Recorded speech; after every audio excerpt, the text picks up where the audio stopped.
같이 우리에게 주시는 하나님의 말씀입니다. 신약성경 빌립보서 4장 17절부터 19절까지의 말씀입니다. 내가 선물을 구함이 아니요 오직 너희에게 유익하도록 풍성한 열매를 구함이라.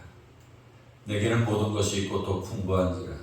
애법으로 네도 편에 너희가 준 것을 받음으로 내가 풍족하니 이는 받으실 만한 향기로운 제물이요 하나님을 기쁘시게 한 것이라. 나의 하나님이 그리스도 예수 안에서 영광 가운데 그 풍성한 대로 너희 모든 쓸 것을 채우시리라. 아멘. 하나님의 말씀입니다. 오늘 본문 18절에 내게는 모든 것이 있고 또 풍부한지라.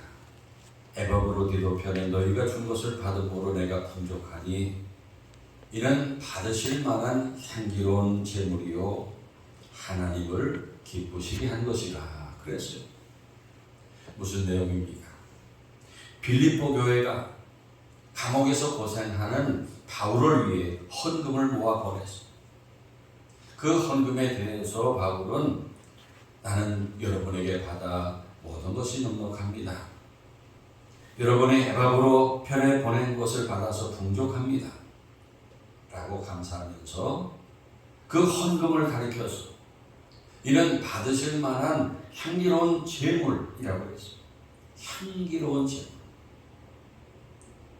다시 말하면 빌립보 교회가 보내준 헌금에서 향기가 났다는 것입니다. 이 향기로운 제물이라고 하는 말은 구약적인 용어입니다. 구약의 제사를 말할 때 쓰일 만한 용어입니다. 여러분, 구약의 제사는 어떤 것이었습니까? 구약의 제사를 상상하면은 어떤 냄새가 나느냐 하면은 피 냄새가 나요. 구약의 제사는 피의 제사였어요. 제물인 짐승을 죽여서 그 피를 제단에 뿌립니다. 피의 제사였어요. 그래서 제단은 온통 피였습니다. 피 냄새가 진동했어요. 여러분, 그 피 냄새가 어떤 것인지 아시죠? 좋은 냄새가 아닙니다. 보통 피비린내 난다. 이제 그런 말 그대로 역겨운 냄새. 그리고 죽인 짐승을 각을 떠서 번제단에 올려 불태워 하나님께 바칩니다. 그 짐승이 타는 냄새도 그 연기도 요란했을 거예요. 그래서 출애굽기 30장을 보면은 그 제사를 드리는 제단 옆에 분향단에다 향을 피웠습니다. 그리고 향기로운 향품으로 관유를 만들어서 기름을 만들어서 온 회막과 언약궤에 다 발랐어요. 그리고 소합향, 나감향, 풍자향 같은 향품을 가져다가 거기 유황과 섞어서 곱게 빻아서 제단 옆에 두어서 향기가 나게 했습니다. 그래서 구약의 제사에서 이 향기나 향연, 그 연기는 제사의 중요한 한 부분이었습니다. 출애굽기 19장 18절에 그 순양 전부를 제단 위에 불사르라. 이는 여호와께 드리는 번제요 이는 향기로운 냄새니 여호와께 드리는 화제니라. 수장을 잡아서 제단에서 불살라 번제로 드렸는데 그때 그 짐승이 불태워지는 냄새를 향기로운 냄새였다고 말합니다. 그리고 짐승을 불태우는 냄새만이 아니라 또 곡식을 태워 바치는 소제도 향기로운 제사였습니다. 그러면 왜 그 제단의 피냄새와 짐승이 불태워지는 냄새를 하나님 앞에 향기로운 제사라고 했을까요? 거기에 sacrifice, 희생이 있었기 때문에 백성들을 대신해서 피를 흘리고 죽임을 당한 짐승들 그리고 그 흘린 피와 불태워지는 짐승들의 희생이 하나님 앞에 향기로운 제사였습니다. 하나님은 제물들이 피 흘리고 죽는 그 희생을 향기롭게 보시고 기쁘게 받으셨습니다. 그런데 오늘 본문에 이 빌립보 교인들의 헌금을 하나님은 왜 기뻐하셨을까요? 왜 그 헌금에서 향기가 났을까요? 마태복음 6장 21절에 내 보물이 있는 그곳에 내 마음도 있느니라 말씀한 것처럼 그 헌금 속에 그 물질만이 아니라 성도들의 마음이 들어있었기 때문에 우리들의 헌금도 마찬가지입니다. 거기에 향기가 있는데 그 이유는 그 우리가 드리는 헌금에 우리의 마음이 담겨져 있기 때문입니다. 여러분, 꽃의 향기도 그 꽃잎이 살아있을 때 온전할 때 또 향기가 있지만은 그 꽃잎들이 으깨지고 문드러질 때 가장 강한 향기를 발하듯이 우리의 제사도 온전한 거 멀쩡한 거 드릴 때도 향기가 있지만은 거기에 매것이 쪼개지고 깨뜨려지고 으깨지는 아픔과 희생이 있을 때 하나님께 향기로운 제사가 되고 하나님을 기쁘시게 하는 것입니다. 여러분은 어떤 냄새를 좋아하십니까? 아침에 어떤 냄새를 맡으면 좋아요? 고소한 커피 냄새, 밥 냄새도 좋지요. 그리고 정말 좋은 냄새가 빵을 굽는 냄새랍니다. 그 냄새가 제일 좋은 냄새. 그 빵이 구워지는 냄새는 구수하고 또 빵을 먹고 싶은 그런 식욕을 불러일으킵니다. 좋은 향기들은 우리의 기분을 좋게 하고 우리의 몸까지 회복시키는 능력이 있습니다. 그런데 바울에게 보낸 이 빌립보교의 성도들의 헌금이 향기로운 제물이라 하면서 무엇보다 그 향기가 하나님을 기쁘시게 했다라고 말합니다. 여러분이 여러 가지 헌금을 드립니다. 그렇게 헌금을 드리면서 그 헌금에서 향기가 날 것이다. 그렇게 생각해 보셨습니까? 또 그 향기가 하나님을 기쁘시게 할 것이다. 그렇게 생각해 보셨습니까? 성도 여러분, 우리의 헌금에서만이 아니라 우리의 삶과 삶의 흔적 속에 향기가 있어요. 그래서 강한 향기를 풍기는 사람이 있습니다. 우리 하늘교회에도 그렇게 향기나는 교인들이 여러분 계시는데 그 믿음의 모습, 성실하게 그 기도하는 생활, 봉사하는 모습, 그 인격, 그 말씨, 그 성품, 또 평화로운 얼굴에서 향기가 나는 교인들이 계십니다. 저는 교회 나올 때마다 주일날에도 그 향기 나는 교인들을 만나는 것이 큰 행복이에요. 큰 기대예요. 그런 향기가 사람들에게도 기쁨을 주지만은 하나님께 향기로운 제사가 되는 것입니다. 하나님을 기쁘시게 합니다. 그리고 우리가 드리는 헌금에 향기가 있는 것입니다. 아름다운 향기가 하나님께로 올라갑니다. 그 향기는 여러 가지일 것입니다. 그 헌금을 준비하는 마음, 또 감사, 간절함이 다 다르기 때문에 향기가 다 다를 것입니다. 교인들 중에는 정말 어려운 형편에 하나님 은혜에 감사하면서 하나님께 보답하는 마음으로 정성껏 준비해 드리는 헌금이 있고, 또 넉넉한 형편에서 힘들지 않게 드리는 헌금도 있고, 정말 재물이 죽어서 피를 흘리고 불태워 바쳐지듯이 그렇게 희생으로 땀과 눈물로 드리는 헌금도 있습니다. 다 향기가 다른 것입니다. 이왕이면은 정말 좋은 향기다, 정말 향기로운 제사다 할 수 있는 헌금을 우리들이 드릴 수 있기를 바랍니다. 그런데 향기라는 것은 어떤 것입니까? 사람들의 기분을 좋게 만들어줘요. 말씀드린 구수한 커피 향기, 구수한 빵 냄새, 구수한 밥 냄새, 또 향기로운 그런 꽃 향기들, 그 향기들이 사람들의 기분을 좋게 만들어줘요. 지치고 힘들었던 우리 몸도 회복시켜줘요. 오늘 본문 18절 뒤에 이는 받으실 만한 향기로운 제물이요 하나님을 기쁘시게 하는 것이라 그랬어요. 그 향기로운 제물에서 향기가 풍겨 나와서 하나님의 기분이 좋아지셨어요. 하나님이 기뻐하십니다. 빌립보 교회 교인들의 헌금에서 바로 그런 좋은 향기가 풍겨나왔고 그 향기가 하나님을 기쁘시게 해드렸어요. 얼마나 귀한 일을 하는 것입니까? 오늘 본문 18절에 말씀한 대로 우리가 드릴 때 그것이 a fragrant offering, 향기로운 제물이고 an acceptable sacrifice, 받으실 만한 희생이고 그리고 pleasing to God, 하나님을 기쁘시게 했습니다. 그래서 여러분이 헌금을 드리실 때 그런 기대를 가지고 바쳐야 합니다. 이 예물에서 하나님이 기뻐하실 향기가 난다. 이 헌금을 받으시고 하나님께서 기뻐하실 거야. 내가 드리는 헌금을 받으시고 너무 좋아하실 거야 라는 생각을 하면서 바치는 것입니다. 아멘입니까? 그런데 빌립보 교회 성도들의 헌금이 그렇게 하나님을 너무너무 기쁘시게 할 향기였다는 것입니다. 지금 우리는 성경을 보면서 빌립보 교회가 좋은 일 했구나. 그 감옥에서 고생하는 바울을 위해서 헌금을 모아 보냈구나.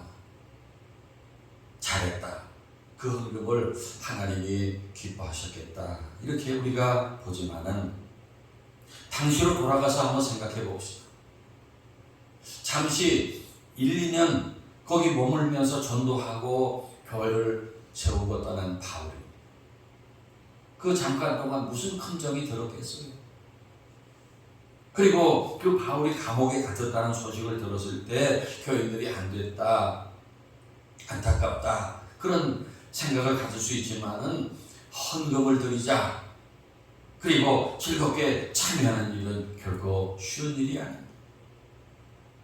그리고 본문 14절부터 16절까지 보면은 그러나 너희가 내 괴로움에 함께 참여하였으니 잘하였도다 그랬어요. 바울의 그 괴로움을 공감하고 거기에 참여하고자 했어요. 그리고 15절의 내용은 바울이 복음을 전하러 마게도냐를 떠날 때 도움을 주고받은 교회는 빌립보 교회밖에 없었다는 거예요. 그리고 16절에 보면은 바울이 데살로니가에 있을 때 한 번뿐만 아니라 2번이나 쓸 것을 보내주었어요. 그런 과정들을 보면은 빌립보 교회의 헌금은 특별한 것이었어요. 거기에 복음과 바울에 대한 사랑과 희생이 듬뿍 담겨져 있었어요. 그런 헌금이 하나님께서 너무너무 기뻐하실 향기였습니다. 구약 스바냐서 3장 17절에 너희 하나님 여호와가 너희 가운데 계시니 그는 구원을 베푸실 전능자이시라. 그가 너로 말미암아 기쁨을 이기지 못하시며 너를 잠잠히 사랑하시며 너로 말미암아 즐거이 부르며 기뻐하시리라. 그랬는데 우리들은 하나님께서 기쁨을 이기지 못할 정도로 사랑하고 기뻐하시는 존재들이 왜 하나님께서 우리들을 그렇게 기뻐하실까요? 우리가 하나님께 기쁨을 드릴 방법은 무엇일까요? 마태복음 3장 13절부터를 보면은 예수님께서 갈릴리에서 요단강으로 가셔서 요한에게 세례를 받으려 하셨습니다. 요한에게 세례를 받자 하니까 요한이 말리면서 내가 당신에게 세례 받아야 할 터인데 당신이 내게 오십니까?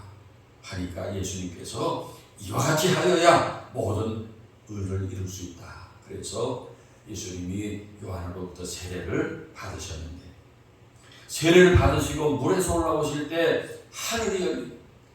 성령이 비둘기같이 내려오면서 소리가 들리는데 이는 내 사랑하는 아들이요 내 기뻐하는 자라 하시는 하나님의 음성이었습니다. 왜 그때 하나님께서 예수님을 그토록 사랑하는 아들이고 기뻐하는 자라고 불러주셨습니다. 세례라는 것은 내가 죄인이라는 뜻으로 받는 것입니다. 의인들은 세례 받을 필요 없어요. 세례는 죄인이 받는 것입니다. 내가 죄사함을 받아야 합니다라는 뜻으로 받는 것입니다.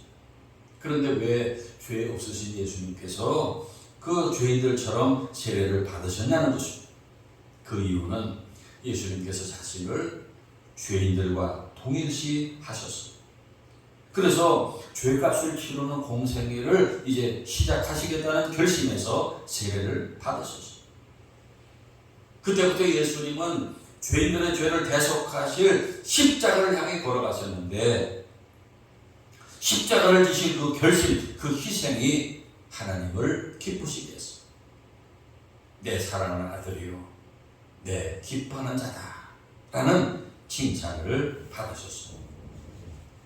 왜 예수님께서 하나님을 기쁘시게 하는 아들이 되셨냐 할 때 예수님 한마디로 희생적인 분이었습니다. 하나님께서 보실 때 그 십자가를 지시는 일은 너무나 귀중한 일이었지만 너무나 고통스러운 일이었습니다. 손과 발에 못이 박히고 또 피를 흘려 죽어야 하는 일이에요. 그것도 죽어줄 만한 인간들을 위해 죽으시면 더러움을 하지요. 부모님을 위해서, 사랑하는 형제 자매들을 위해서, 내 자녀를 위해서 죽으라면은 더러움을 할 텐데, 아무 짝에도 쓸모없는 죄인들을 위해서 죽는 것은 정말 희생이 아닐 수 없습니다. 그런데 예수님께서 그 희생의 길을 가셨다는 것입니다. 희생적이에요. 하나님께 예수님의 그 희생은 너무나 반갑고 귀한 일이었습니다. 그처럼 우리가 드리는 제물 헌금에도 이 sacrifice, 희생이 담겨져 있는 것입니다. 여러분, 오늘날 물질이라는 것은 우리의 생명과 삶과 직결되어 있는 중요한 삶의 도구입니다. 돈이 있어야 살 수 있고, 자녀를 키우고 교육시킬 수 있고, 사랑하는 반드시 필요한 도구입니다. 그 돈을 벌기 위해서 얼마나 땀을 흘리고 고생합니까? 우리들이 버는 돈은 땀과 눈물의 결정체입니다. 그리고 재산이 많아서 여유가 있는 사람도 있지만 대부분 다 부족합니다. 모자라요. 여유가 있으면 여행도 가고 싶고, 또 맛있는 것도 먹고 싶고, 좋은 옷도 사고, 좋은 자동차도 타고 싶지만은 먹고 살기도 부족해서 하고 싶은 것도 못합니다. 그런 형편에 11조를 드리고 감사헌금, 선교헌금, 구제헌금 드리는 것은 보통 희생이 아니에요. 자신의 생명을 드리는 것과 같은 것입니다.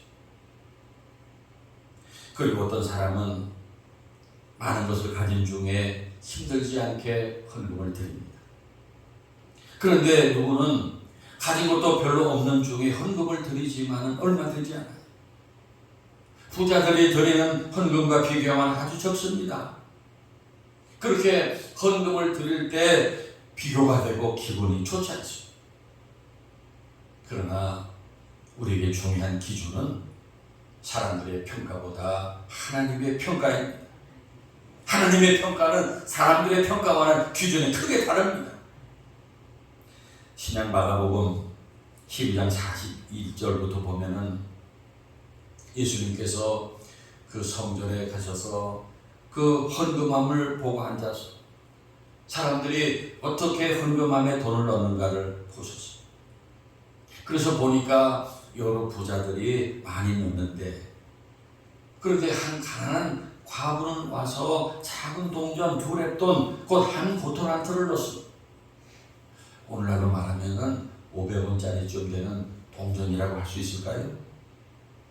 그런데 예수님께서 제자들에게 이 가난한 과부가 모든 사람보다 많이 넣었다 하시면서, 다른 사람들은 다 풍족한 중에 넣었지만 이 과부는 가난한 중에서 자기의 모든 소유고 생활비 전부를 넣었다 하시면서 칭찬하셨어요. 그 과부는 자기가 가지고 있던 거 그냥 다 줬어요. 예수님 보실 때 그 가난한 과부의 작은 헌금에서 더 향기가 난 것입니다. 지난 금요일 새벽에 고린도후서 9장을 보는데 헌금에 대한 말씀이 있었습니다. 고린도후서 9장 7절에 각각 그 마음에 정한 대로 할 것이요 인색함으로나 억지로 하지 말지니 하나님은 즐겨내는 자를 사랑하시느니라 하였습니다. 그 마음에 처음 정했던 대로 하고 인색함으로나 억지로 하지 마라. 하나님은 즐겨내는 자를 사랑하신다 말씀합니다. 여러분들이 드리는 헌금을 세 가지로 말할 수 있을 거예요. 하나는 하기 싫은데 인색하고 억지로 하는 헌금. 또 두 번째는 인색하지 않게 드리는 헌금, 보통의 헌금. 그리고 세 번째는 희생적인 헌금이 있어요. 정말 어려운 가운데 눈물로 드리는 헌금. 요한계시록 17장에 사도와 과부가 극심한 그 가뭄 속에 마지막 먹고 죽으려고 했던 가루와 기름을 드렸던 것이 바로 그런 헌금. 그런 희생이 담긴 헌금에 향기가 나고 하나님께서 기뻐하신다는 것입니다. 그렇게 향기 나는 헌금을 드린 성도에게 하나님의 상급은 무엇입니까? 오늘 빌립보서 4장 19절 나의 하나님이 그리스도 예수 안에서 영광 가운데 그 풍성한 대로 너희 모든 쓸 것을 채우시리라. 아멘입니까? 위에 18절에서 받으실 만한 향기로운 재물, 하나님을 기쁘시게 하는 헌금은 하나님의 기쁨을 폭발시킨 것입니다. 기쁨이 폭발하셨습니다. 그 결과 너희 모든 쓸 것을 채우시리라. 구약 마지막 책인 말라기 3장 10절을 보세요. 만군의 여호와가 이르노라 너희의 온전한 11조를 창고에 들여 나의 집에 양식이 있게 하고 그곳으로 나를 시험하여 내가 하늘 문을 열고 너희에게 복을 쌓을 곳이 없도록 붙지 아니하나보라. 한번 시험해봐라. 온전한 11조를 들여봐라. 그래서 그곳은 나를 시험해서 내가 하늘 문을 열고 너희에게 복을 쌓을 곳이 없도록 붙지 아니하나보라 하셨습니다. 사랑하는 여러분, 우리 하나님은 빚지고는 못 사시는 하나님, 빚지고는 못 사시는 하나님. 하나님이 우리에게 빚진 것이 있었어요? 하나님은 우리에게 빚이 하나도 없어요. 빚이 뭡니까? 그 반대죠. 우리에게 한량없는 은혜를 물붓듯 아낌없이 부어주신 하나님이십니다. 그런데 그 하나님에게 우리가 작은 것이라도 드리면은 그것을 못 견디시는 거예요. 그걸 빚으로 생각하시는 거예요. 그래서 반드시 30배, 60배, 100배, 1000배, 10,000배로 갚아주시고 맙니다. 하나님의 그 심정은 우리 자식들을 기르는 우리 부모들은 잘 압니다. 부모가 자녀를 위해서 뭘 하게요? 아낌없이 다 쏟아부어서 자녀를 기릅니다. 희생해서 자식을 기르요. 아마 돈도 어마어마하게 들어갈 거예요. 그런데 가끔씩 아빠 생일이라고 엄마 생일이라고 봉투에다가 돈을 얼마 담아가지고 아빠 엄마 축하드려요, 사랑해요, 감사해요 이런 거 딱 써가지고 가져와요. 그런데 부모가 그거 열어가지고 그거 편지를 보면은 눈물이 나. 감격해가지고 너무 고마웠어. 그 자식이 이 부모 은혜를 알고 감사한다고 그거 얼마 되지도 않는 거 가지고 와가지고 부모님에게 드릴 때 부모는 너무 감격해서 눈물이 나요. 우리 하나님이 그러십니다. 우리에게 주신 것은 다 헤아릴 수도 없이 많습니다.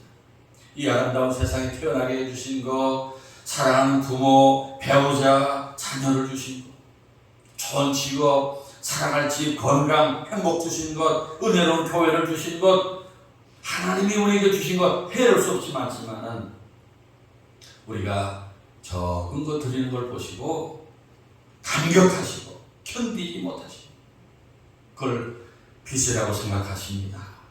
그리고 빚지고는 못 산다 하시면서 너희 모든 쓸 것을 채워주리라 하십니다. 바울이 헌금이 뭐냐를 가르친 고린도 후서를 보면은 헌금을 심는 것이라고 가르칩니다. 씨를 심는 것이다. 복의 씨를 심는 것입니다. 헌금은 결코 헛된 것이 아니고 없어지는 것이 아니며 손해보는 것이 아니라는 것이에요. 헌금은 복의 씨를 심는 것이고 심을 때 고린도후서 9장 6절에 적게 심는 자는 적게 거두고 많이 심는 자는 많이 거둔다 하는 말이로다 그랬어요. 그리고 그렇게 거두게 하시는 목적은 그 뒤 8절에 나오는데 하나님이 능히 모든 은혜를 너희에게 넘치게 하시나니 이는 너희로 모든 일에 항상 모든 것이 넉넉하여 모든 착한 일을 넘치게 하게 하려 하시니라. 우리들이 모든 것에 넉넉하여 모든 착한 일을 넘치게 하도록 복을 주신다고 말씀합니다. 사랑하는 여러분, 우리가 하나님 앞에 드리는 것은 결코 헛되지 않습니다. 우리가 정성껏 준비하여 드리는 헌금에 우리의 마음과 정성, 하나님을 향한 사랑이 고스란히 담겨 있습니다. 하나님께서 그걸 보실 때 향기로운 제물이구나 감격하십니다. 그리고 너무나도 기쁘셔서 내가 빚지고 못 산다 하시고 백배 천배로 갚아주시는데 누가복음 6장 38절을 보세요. 주라 그리하면 너에게 줄 것이니 곧 후히 되어 누르고 흔들어 넘치도록 하여 너에게 안겨주리라. 너희가 헤아린 그 헤아림으로 너희도 헤아림을 도로 받을 것입니다. 하나님은 우리에게 주실 때 후히 되어서 누르고 흔들어 넘치도록 하여 안겨주리라 하셨습니다. 할렐루야. 여러분이 정성껏 드리는 헌금은 하나님께 향기이고 향기로운 제물입니다. 결코 인색함으로나 억지로 드릴 수 없습니다. 여러분의 마음과 정성을 담아서 특별히 희생적인 헌금을 드리시기 바랍니다. 향기나게 드리시기 바랍니다. 그리고 헌금은 복을 심는 것입니다. 복의 씨앗을 심는 것입니다. 그렇게 우리가 복의 씨를 심을 때 반드시 하늘문을 여시 쌓을 곳이 없도록 복을 주실 것입니다. 나는 빚지고는 못 산다 하시면서 복을 주실 것입니다. 여러분, 오늘 말씀을 생각하면서 잠시 같이 기도합시다. 지금까지 내가 어떤 헌금을 하나님께 드렸나? 향기로운 제물이었나? 앞으로는 하나님께서 받으실 만한 향기로운 제물을 드리기를 원합니다. 기도합시다. 그리고 지금 세계적인 불안과 또 경제 위기에 대해서 전 세계 사람들이 살아가는데 고통이 없게 해달라. 우리 잠시 기도하겠습니다.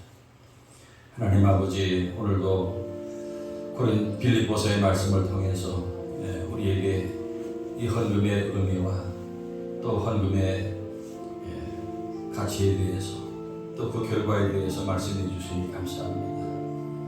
우리가 드리는 헌금에 우리의 마음과 정성이 담겨져서 참 하나님께 향기로운 제물이 되고 하나님을 기쁘시게 하는 것을 저희들 기억하게 해 주시고 저희들 하나님 앞에 드릴 때 우리에게 베풀으신 천 가지 만 가지 은혜 감사하면서 우리의 마음을 담아서 정성을 담아서 사랑을 담아서 하나님이 받으실 만한 그런 제물이 될 수 있도록 향기가 될 수 있도록 하나님께 드릴 수 있게 하여 주시옵소서. 결코 인색함이나 억지로 드리는 것이 한계도 없게 하시고 온전히 우리의 감사와 정성을 하나님께 드리는 우리의 봉헌이 되게 하여 주시옵소서. 또 우리의 그 헌금이 심는 것이라 했습니다. 복을 심는 것이라 하셨습니다. 저희들이 모든 그 심는 생활에 조금 더 인색함이 없게 하시고 부족함이 없게 하시고 우리 하나님을 기쁘시게 하고 많은 것으로 거두는 우리 하늘교회 모든 권속들이 되게 하여 주시옵소서. 아버지 하나님, 지금 전 세계적으로 그 러시아의 침공 때문에 지금 세계 경제가 어려운 가운데 있습니다. 하나님께서 그 전쟁을 속히 멈춰주시고 이제 다시 온 세계가 평화로운 세계 되어서 다시 우리 모든 나라들이 평화롭게 또 걱정 없이 넉넉하게 살아갈 수 있도록 하나님 은혜 내려 주시옵소서. 오 주여 믿습니다. 만물의 주인이 되시고 우리에게 모든 좋은 선물을 주시는 하나님 아버지, 천가지 만가지 은혜를 받고 살면서도 감사하지 못하고 적은 것을 드리는 것도 인색함과 억지로 드리는 어리석은 죄들입니다. 그러나 오늘 말씀대로 우리가 드리는 헌금은 하나님이 기뻐하시는 향기로운 제물이고 향기이며 복의 씨를 심는 것임을 확실히 믿고 드릴 때마다 기쁨으로 즐겁게 드리고 다시 천배만배로 부어주시는 하나님의 은혜를 경험하는 저희들 모두가 되게 하옵소서. 예수 그리스도 이름으로 기도하옵나이다. 아멘.